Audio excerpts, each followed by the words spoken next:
Assalamualaikum warahmatullahi wabarakatuh. Perkenalkan, nama saya Kamilia Malik Zakaria dari kampus Institut Agama Islam Nazhatul Talab Sampang, Prodi Hukum Keluarga Islam semester 2, Makul Fikih Muamalah, dosen pengampu Bapak Iftihar LC. Di sini saya akan menjelaskan tentang jual beli. Jual beli sendiri ada berbagai macam kerangka-kerangkanya. Yang akan kami jelaskan di sini yaitu tentang pengertian dari jual beli, dasar hukum jual beli, rukun dan syarat jual beli, serta macam-macam dalam berjual beli, seperti itu. Baik, untuk poin yang pertama saya akan menjelaskan tentang pengertian dalam berjual beli. Pengertian dari jual beli. Dalam berjual beli ini ada beberapa istilah, diantaranya adalah al-bai', asyira', al-mubadah, dan at-tijarah. Untuk yang pertama adalah bai', yaitu menyerahkan barang dan meminta pembayaran. Untuk asyira' memasukkan zat ke dalam hak milik dengan imbalan.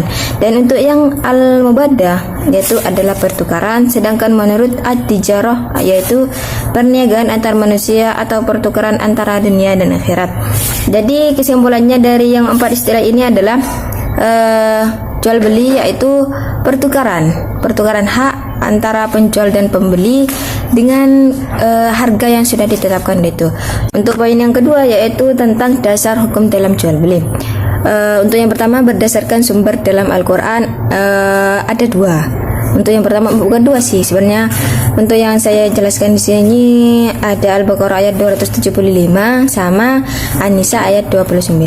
Nah, untuk yang An-Nisa yang artinya, wahai orang-orang yang beriman, janganlah kamu memakan harta sesamamu dalam jalan kebatilan, kecuali perdagangan atas dasar suka sama suka.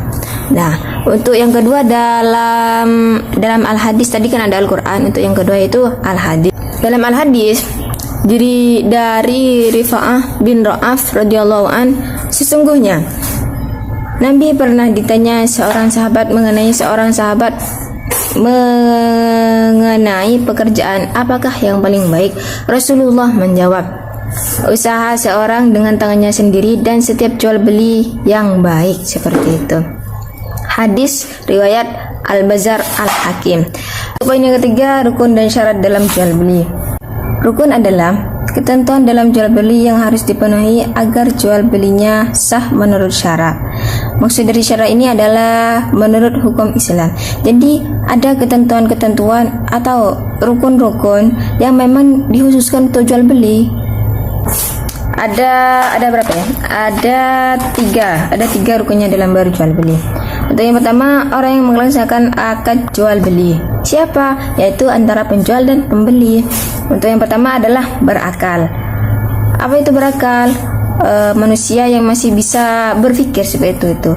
Untuk akal itu kan digunakan agar supaya bisa membedakan antara manusia dengan hewan, supaya bisa berpikir, oh ini untuk keperluan seperti ini. Dan untuk yang kedua adalah baligh. Kenapa harus baligh? Karena kalau anak kecil yang masih belum memasuki umur yang memang dimaksimalkan, yang memang ketentuannya seperti itu antara laki-laki dengan perempuan, itu kan ada umur yang memang umur perempuan ya ketika sudah, bukan umur sih, untuk perempuan bukan tergantung dengan umur. Kalau dia sudah datang bulan atau sudah haid, itu sudah memasuki yang dikatakan dengan baligh, seperti itu. Kenapa? Karena dengan seperti itu mereka bisa membedakan mana yang baik dengan mana yang buruk. Untuk yang ketiga yaitu berhak menggunakan hartanya. Alasannya kenapa? Kalau semisal hartanya orang lain, ya sudah pasti tidak bisa dipergunakan dong, seperti itu. Yang kedua adalah sigot atau ungkapan ijab kabul. Apa sih yang dikatakan dengan sigot ini? Yaitu kerelaan antara penjual dan pembeli. Salah satunya adalah baligh, seperti yang sudah saya jelaskan tadi apa arti dari baligh. Yang kedua, qabul sesuai dengan ijab. Yang ketiga, ijab qabul dilakukan dalam majlis. Dalam majlis itu maksudnya harus ada tempatnya, seperti itu, kayak di pasar, di mall, dan sebagainya. Untuk poin yang ketiga yaitu barang dan nilai jual dan nilai tukar maksudnya. Untuk yang pertama adalah halal, ada yang kedua. Kemudian yang kedua, barang itu harus ada manfaatnya, dan yang ketiga, barang itu ada tempat atau tidak ada, tapi di tempat lain. Maksudnya ada di tempat ini bisa jadi di tempat ini, di tempat dimana dia bernegosiasi, dan atau barang itu masih ada di tempat lain seperti itu.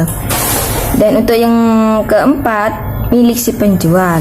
Artinya kalau barang itu milik si pembeli, otomatis tidak ada penjualnya dong, memang sudah milik si pembeli. Dan untuk yang kelima, diketahui dengan jelas. Apa yang harus diketahui? Yaitu zat, sifat, bentuk, warna, serta lain-lainnya. Seperti itu. Kemudian poin selanjutnya yaitu tentang bentuk-bentuk dalam jual beli. Untuk yang pertama diantaranya adalah jual beli salam. Yang kedua, jual beli muqayyadah. Yang ketiga, jual beli mutlak. Dan yang keempat, jual beli alat tukar dengan alat tukar. Untuk poin yang selanjutnya yaitu tinjauan hukum. Tinjauan hukum di sini dalam berjual beli. Di antaranya adalah jual beli dah, jual beli fasid, dan yang ketiga jual beli batal. Untuk yang keempat, dalam sisi pembayaran, di antaranya adalah al-murabahah, al-bai'is salam, dan yang terakhir al-istisna. Ya, mungkin cuma itu yang dapat saya sampaikan. Kurang lebihnya mohon maaf apabila ada tutur kata dan perbuatan yang kurang berkesan. Mohon maaf sebesar-besarnya. Wabillahi taufiq wal hidayah. Wassalamualaikum warahmatullahi wabarakatuh.